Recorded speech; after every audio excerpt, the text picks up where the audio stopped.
Macam-macam gangguan pada sistem peredaran darah.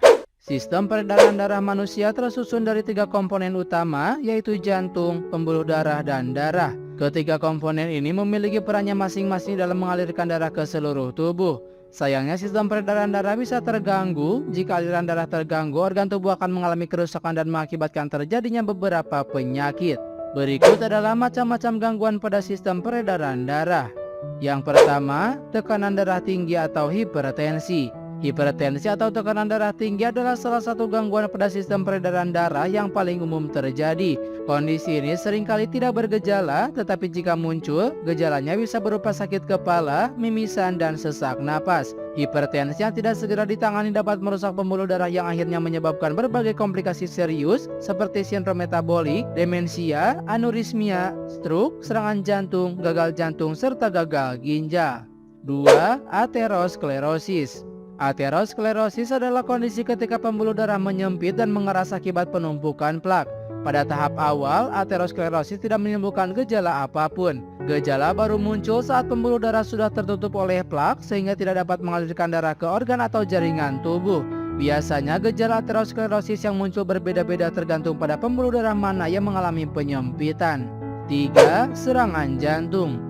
Serangan jantung adalah gangguan sistem peredaran darah yang serius dan tergolong sebagai kegawat daruratan medis. Kondisi ini terjadi ketika jantung tidak mendapatkan pasokan darah yang cukup. Ada beberapa kondisi yang bisa membuat aliran darah menuju jantung menjadi terganggu, seperti penyakit jantung koroner dan aterosklerosis. Beberapa gejala serangan jantung adalah nyeri dada, sesak napas, pusing, lemas, serta timbulnya perasaan cemas yang luar biasa. 4. Trombosis vena dalam atau deep vein thrombosis atau DVT. Trombosis vena dalam atau deep vein thrombosis adalah kondisi ketika pembuluh darah vena tersumbat oleh bekuan darah. Kondisi ini paling sering terjadi pada area tungkai. DVT tidak boleh dibiarkan tanpa penanganan karena bisa menyebabkan komplikasi serius berupa emboli paru. 5. Iskemia.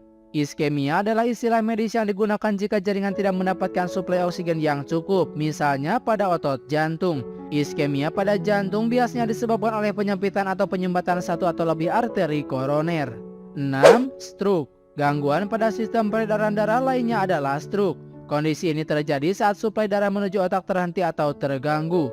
Salah satu penyebab stroke adalah adanya sumbatan di pembuluh darah yang mengarah ke otak. Stroke yang disebabkan oleh adanya sumbatan ini dikenal dengan sebutan stroke iskemik.